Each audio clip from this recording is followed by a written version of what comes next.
அன்பான சகோதரர்களே, அல்லாஹ் தஆலா 4 வேதங்களை கொடுத்திருக்கிறான். நாம் எல்லாம் அறிந்ததுதான் தௌராத், மூசா, அபராஹி, ஜபூர், தாவூத், யூனானி, இன்ஜீல், ஈசா, சுரியானி, குர்ஆன், முஹம்மது, அரபானி. நம்ம சின்ன வயசுலேயே பாட்டு பார்க்கிறோம். 4 வகையான வேதங்கள். தாவூத் மூசா அலைஹிஸ்ஸலாத்துக்கு அவங்களுக்கு தௌராத் என்ற ஒரு வேதத்தை அல்லாஹ் தஆலா கொடுத்தார். தாவூத் அலைஹிஸ்ஸலாம் அவர்களுக்கு ஜபூர் என்ற ஒரு வேதம். அதே மாதிரி ஈசா அலைஹிஸ்ஸலாத்துக்கு இன்ஜீல் வேதம். முஹம்மது ரசூலுல்லாஹி ஸல்லல்லாஹு அலைஹி வஸல்லம் அவர்களுக்கு குர்ஆன். நம்ம எல்லாம் போதக்கூடிய வேதம். நாம முன்னாடி உள்ள வேதத்தை மறுக்கிறமானது இல்லை. முன்னாடி உள்ள வேதத்தை எல்லாம் அது வேதம் இல்லை, நாங்கள் ஏற்றுக்க மாட்டோம் அப்படின்னு நம்ம சொல்ல மாட்டோம். அவர்களும் நபிமார்கள் தான். அந்த நபிமார்களை நாம் எல்லாம் ஏற்றுக்கொள்ளுவோம், அந்த வேதத்தையும் ஏற்றுக்கொள்ளுவோம். ஆனால் நடைமுறையில கொண்டு வர மாட்டோம். எதை செய்ய மாட்டோம்? நடைமுறையில இப்ப தௌராத் வேதத்தை அஜித் இதனால நீங்க தொழுகையில குர்ஆன் ஓதியாச்சு, இன்னைக்கு ஒரு நாள் மட்டும் தௌராத் ஓதுங்கள அப்படின்னு சொன்னா வேற யாரும் ஓதவும் கூடாது. தௌராத் தொழுக கூடாது. இஞ்சியில ஓதுனா தொழுக கூடாது.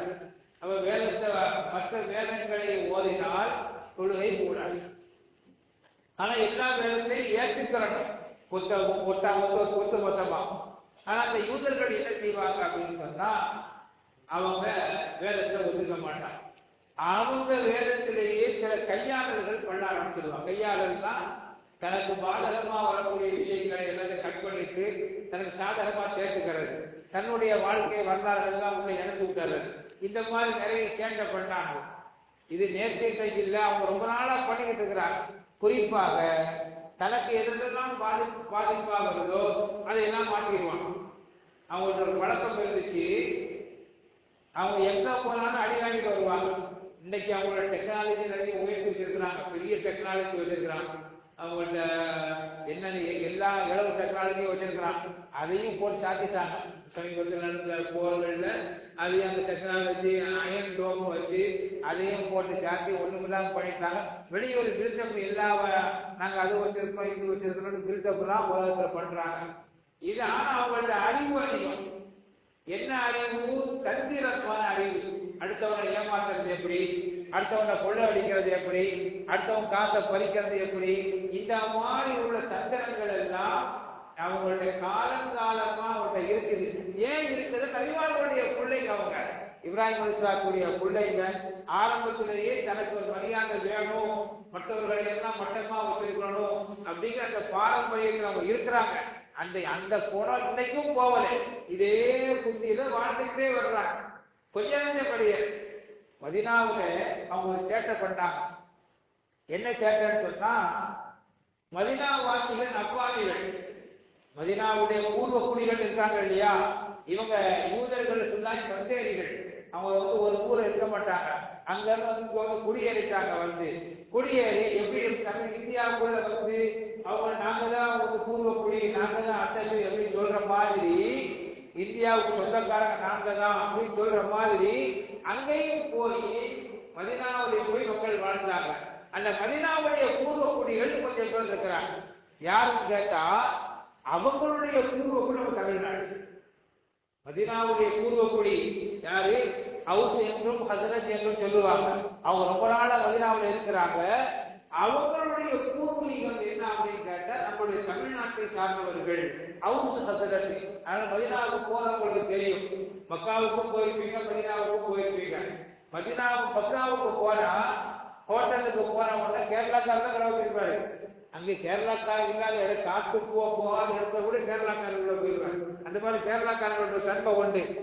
மக்காவுல போனா கேரளாக்காரர் கடை வச்சிருப்பாரு. 2 ரொட்டி தான் அப்படின்னு கேட்டா அது எடுத்த உடனே என்ன கறி வேணும் பாரு அப்படின்னு அந்த மூஞ்சில எடுத்த மாட்டம் பேசுவாங்க. மக்காவில பாத்துருக்கீங்களா? அங்க சமாதானமான பேசிட்டே வேலை இருக்காது. எப்போதுமே எரிஞ்சு உள்ள மாதிரி. இது அரபியாக்கள்கிட்ட உள்ள இயற்கை பண்பாடு.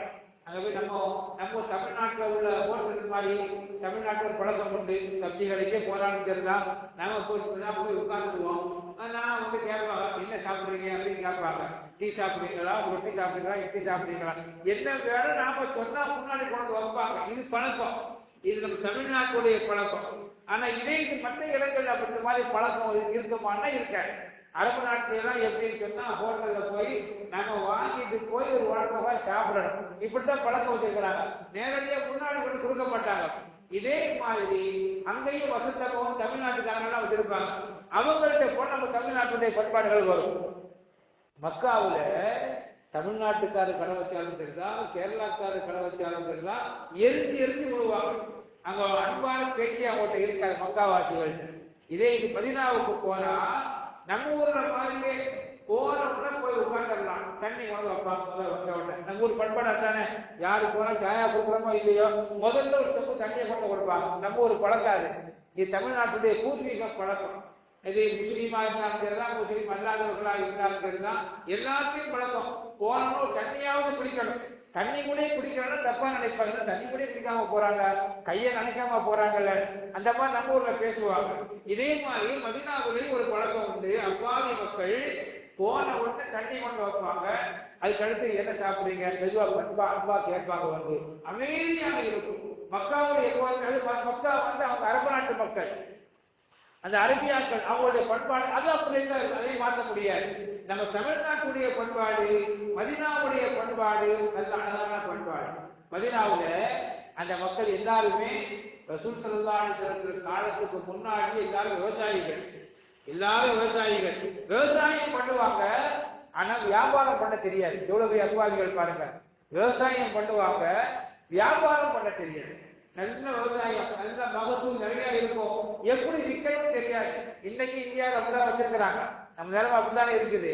விவசாயம் பண்றாங்க, நெல்லுக்கு விலை வைக்கிறது யாரு விவசாயம் பண்ணாரோ அவர் தான் விலை வைக்கணும். ஆனா அப்படி இல்லை, வாங்குறவர் விலை வைக்கிறாரு. உனக்கு இந்த விலைக்கு தான் வாங்குவாங்கிறார். நல்லா இருக்குல்ல. இதுதான் நடக்குது தமிழ்நாட்டில், இந்தியாவிலையும். இது ஒரு வகையான ஒரு கேபிட்டலிசம், முதலாளித்துவம் நம்ம நடந்துகிட்டே இருக்குது. நம்ம மேல திணிக்கப்படுது. விவசாயம் பண்றவங்க யாருமே சொந்தமாக விலை நிர்ணயிக்க முடியாத ஒரு நிலை இன்னைக்கு தமிழ்நாட்டில் இந்தியாவில் இருக்குது. யாரு விலை நிர்ணயிக்கிறது சொல்ல, யாரு வாங்குறவங்க. சில இடங்கள் அரசாங்கம் வாங்குது, மக்கள் எல்லாம் போராட்டம் பண்றாங்க, எங்களுக்கு நிறைய விலையை தாங்க. பொருளை வச்சுக்கிட்டு கெஞ்சி கேட்கிறான். அட வாங்கலாம், வாங்காட்டி போ அப்படின்னு சொல்லக்கூடிய தைரியம் இல்லை. அப்படி சொன்னா அந்த பொருள் விற்க முடியாம ஓரத்துல கிடக்கும். புரியுதுங்களா? இந்த மாதிரி ஒரு நிலைமை. இந்த நிலைமை இன்னைக்கு இல்ல, அதே யூதர்கள் இன்னைக்கு எந்த யூதர்கள் ஆட்சி பண்ணிக்கிட்டு இருக்கிறாங்களோ, எந்த யூதர்கள் எல்லா வியாபாரத்தை எல்லாத்தையும் கையில வச்சிருக்கிறாங்களோ, அதே மாதிரி அந்த யூதர்கள் அன்னைக்கு மதீனாவுல மக்கள்கிட்ட நாங்க வைக்கிறத விளையாட்டு சொன்னாங்க. ஈராக்கு போர் இருந்த காரணம் என்ன? அதேதான். ஈராக்குல அங்க பெட்ரோல் வருது, ஆயில் வருது, விலையை நான் தான் நிர்ணயிப்பேன் அமெரிக்காக்காரன் சொன்னான். அதான் அங்க பிரச்சனை. நீ நிர்ணயிக்க கூடாது, ஏன் பொருள் நான் நிர்ணயிப்பேன்னு சொன்னாரு, அந்த பிரச்சனை வந்துருச்சு. புரியுதுங்களா? எல்லாமே இந்த கேபிட்டலிசம் சொல்லக்கூடிய முதலாளித்துவத்துல மக்களை ஏமாற்றக்கூடிய நிலைகள் தான் ஒரு சட்டை. இன்னைக்கும் வரக்கூடிய பிரச்சனை தான். இன்னைக்கு இந்தியாவுக்கும் அமெரிக்காவுக்கும் நிறைய ஒப்பந்தங்கள் போட்டு நாங்கள் சட்டத்தை நீ கொண்டா கட்டுப்படணும். அவரு முதலாளியா, நம்ம எல்லாம் தொழிலாளிகளா, அவங்களுக்கு கீழே தான் இருக்கணுமா, அந்த மாதிரி ஒரு நிலையை உருவாக்கிட்டாங்க. இது யாருடைய பண்பாடு? இந்த வேதத்தாளர்களுடைய பண்பாடு, யூதர்களுடைய பண்பாடு, நசராணிகளுடைய பண்பாடு. அவங்க மதீனாவுலையும் போய் என்ன பண்றாங்கன்னா, இவங்க அப்பாவி மக்கள் விவசாயம் பண்றாங்க, கோதுமை விவசாயம் பண்றாங்க, பெருந்தப்பட விவசாயம் பண்றாங்க, நாங்க தான் விலையை நிர்ணயிப்போம் அப்படின்னு விலையை நிர்ணயிச்சு அவங்களோட கம்மியான காசுக்கு வாங்கி, கம்மியான காசுக்கு யார்கிட்ட விவசாயத்தை வாங்கி அவங்க மார்க்கெட்டுக்கு கொண்டு வந்து அதிகமான காசு விற்கிறாங்க. அதிகமான நடக்குதா இல்லையா? கம்மியான காசு விவசாயிகள்கிட்ட வாங்கி மார்க்கெட்டுக்கு கொண்டு வந்து அதிகமான காசு விற்கிறது. அப்படி கம்மியா கொடுக்க மாட்டான், அவன் வச்சுதான் வேலை. கார்பரேட் வேலை நிறைய நடக்குது. அது என்னை விட அந்த விவரங்கள் தெரிஞ்சு உங்களுக்கு தெரியும். இன்னைக்குள்ள பையன்களும் தெரியாம இருக்கலாம், ஏன்னா எல்லாம் போன்ல மூடி கிடைக்கிறதுனால உனக்கு தெரியாத பிள்ளைங்க. அதனால சில விஷயங்கள் சொல்லித்தான் கொடுத்தாவான்.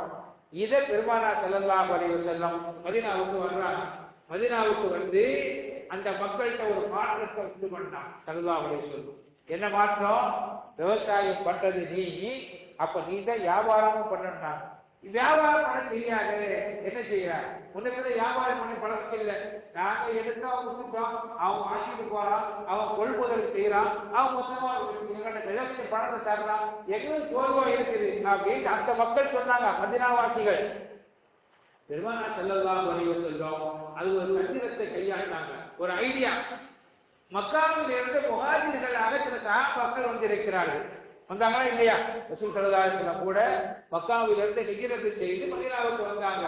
அவங்கள்லாம் வியாபார தந்திரம் உடையவர்கள், வியாபார திறமை உடையவர்கள். அப்ப ஸல்லல்லாஹு அலைஹி வஸல்லம் என்ன பண்ணாங்க அப்படின்னு கேட்டா, மதீனாவாசி ஒரு ஆளு, மக்காவாசி ஒரு ஆள், இன்னையில இருந்து நீங்க ரெண்டு பேரும் அண்ணன் தம்பிட்டாங்க. இன்னையில இருந்து நீங்க ரெண்டு பேரும் அண்ணன் தம்பி, அண்ணன் தம்பியா இருந்து எல்லாருமே நீங்க ஒன்னா சேர்ந்துக்கோங்க அப்படின்னு சொல்றாங்க. அப்படியா? நீ விவசாயம் பண்ற, நீ வியாபாரம் பண்ற, ரெண்டு பேரும் நீங்க தொழில ஒன்னா இருங்க அப்படின்னு சொல்லி, இனிமேல் யூதர்களுக்கு மொத்தமா கொள்முதல் கொடுக்கக்கூடாது, நீங்களே சந்தைக்கு கொண்டு போங்க, மார்க்கெட்டுக்கு கொண்டு போங்க, நீங்களே வியாபாரம் பண்ணுங்க, லாபத்தை ரெண்டு பேரும் பிரிச்சுக்கோங்க, விவசாயம் பண்ணவருக்கு ஒரு லாபம், வியாபாரம் பண்ணவருக்கு ஒரு லாபம் என்று நபிகள் பெருமானார் ஸல்லல்லாஹு அலைஹி வஸல்லம் ஒரு ஐடியாவை கொடுத்தாங்க. அது அந்த மக்களுக்கு ரொம்ப பிடிக்கும். எல்லாரும் ஏற்றுக்கிற மாதிரி ஆகிப்போச்சு, லாபகரமாக ஆயிடுச்சு. புரியுதுங்களா? அப்ப இது யூதர்களுடைய சதித்திட்டம் நேற்று இன்னைக்கு இல்ல, அவங்க காலகாலமாகவே மக்களை ஏமாற்றி பொழுதுகிட்டே இருந்தாங்க. இப்ப பெருமானார் ஸல்லல்லாஹு அலைஹி வஸல்லம் மதீனாவுக்கு வந்து இந்த மாதிரி வேலையை பார்த்ததோட, ஆனா நமக்கு வேண்டு வச்சுட்டாரு, என்ன செய்யறது? எப்படி ஈராக்குக்கார் நமக்கு வேண்டு வச்சாரு ஆளை கொண்டு திட்ட போட்டாங்களோ, அதே போல முகமது நபி என்ற பேர்ல வந்து நமக்கு நம்ம வியாபாரத்துக்கு வேண்டு வச்சுட்டாரு, நமக்கு வந்த லாபத்துக்கு வேண்டு வச்சு, லாபம் வரலாம், எல்லாரும் உழைக்கலாம், பிரச்சனை இல்லை, நீனும் வாழு நானும் வாழ்றேன், உனக்குள்ள உரிமையை நான் தந்துடுறேன், எனக்கு உரிமையை நீ தரணும் அப்படின்னு சொன்னா நீ பிரச்சனை இல்லை. இல்ல நான் மட்டும்தான் வாழ்வேன். எப்படி இன்னைக்கு அமெரிக்காவிலிருந்து இங்க இறக்குமதி பண்ணா அதுக்கு 0% வரியாம். விளங்குச்சீங்களா? இங்க இருந்து அங்க கொண்டு போனா அதுக்கு நிறைய வரியாம், நிறைய சட்ட வரிகானா இல்லையா?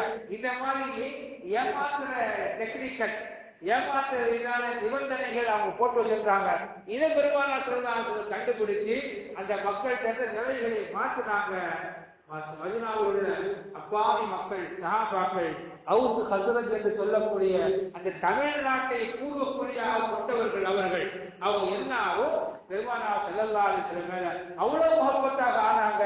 வியாபார பிரச்சனையினால தனக்கு வருமானத்துல பிரச்சனை வந்துருச்சுங்கிறதுனால அங்குள்ள யூதர்கள், நசராணிகள் பெருமானார் ஸல்லல்லாஹு அலைஹி வஸல்லம் வெறுக்க ஆரம்பிச்சாங்க. அவங்களுடைய மார்க்கத்தை ஏற்கனவே வெறுத்துக்கிட்டே இருந்தாங்க. அதனால அவங்களுக்குள்ள பிரச்சனை ஏற்பட்டுச்சு. அதெல்லாம் அவங்க என்ன அல்லாஹ் அவங்களை சொல்லும் போது, இவர்கள் தன்னுடைய நபியை, தன்னுடைய மூசா நபியை நபியாக ஏற்றுக்கொள்வாங்க, தாவூத் அலைஹிஸ்ஸலாத்தை நபியாக ஏற்றுக்கொள்வார்கள், ஈசா நபியை நபியாக ஒத்துக்கொள்ள மாட்டாங்க, முகமது நபியை நபியாக ஒத்துக்கொள்ள மாட்டாங்க, ஈசா நபியுடைய வேதத்தை, அவர்கள் இஞ்சிலை, அந்த பைபிளை ஏற்றுக்கொள்ள மாட்டார்கள் யூதர்கள், முகமது ரசூலுல்லாஹ்வுடைய இந்த குர்ஆனை வேதமாக ஏற்றுக்கொள்ள மாட்டார்கள் என்று அல்லாஹ் குர்ஆனுக்கு அவங்க நாங்க சில நபியை ஏற்றுக்குவோம், சில நபியை ஏற்றுக்க மாட்டோம், ரெண்டுக்கு மத்தியில் நாங்க ஒரு வழியை கொண்டு வர்றோம் என்றெல்லாம் புது புது வழியை கொண்டு வர்றோம். இன்னைக்கு கூட பாருங்களேன், சில காலம் கொஞ்ச நாளைக்கு முன்னாடி வரைக்கும் மெடிக்கல்ல இந்த டாக்டர்களுக்கு தான் முன்னாடி ஒரு சிம்பல் போட்டிருப்பாங்க. எந்த சிம்பல் போட்டிருப்பாங்க? பிளஸ் குறி போட்டிருப்பாங்களா இல்லையா? பிளஸ் குறி போட்டாங்க, இதான் வச்சிருந்தாங்க.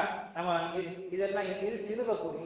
என்ன சிறுவை கேட்டா, இந்த மருத்துவம், இந்த மருத்துவர்கள் எல்லாம் இருக்காங்க, டாக்டர்கள் எல்லாமே வந்து கிறிஸ்தவர்களுடைய கையில, அமெரிக்காவுடைய கையில இருந்ததுனால அவங்களுடைய குறியத்தான் எல்லாருமே வச்சிருந்தாங்க. மெடிக்கல்ல முன்னாடி ஒரு லைட் மாதிரி போட்டிருப்பாங்க, அது பார்த்தா அந்த பிளஸ் குறியாதான் இருக்கும், எதிர்க்கும் இந்த சிறுவ மாதிரி குறியா இருக்கும்.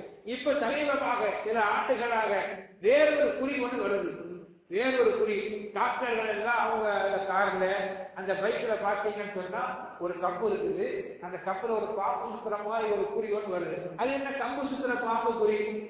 இவ்வளவு நாளா அந்த பிளஸ் தானே இருந்துச்சு, இவ்வளவு நாளா என்ன இருந்துச்சு?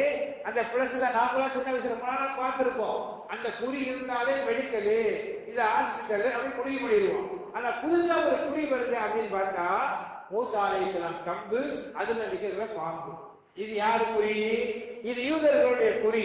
இப்ப அந்த கிறிஸ்தவ சமுதாயத்துல இருந்து அந்த நசராணிகள்கிட்ட இருந்து கொஞ்சம் கொஞ்சமாக இந்த மருத்துவம் யூதர்கள்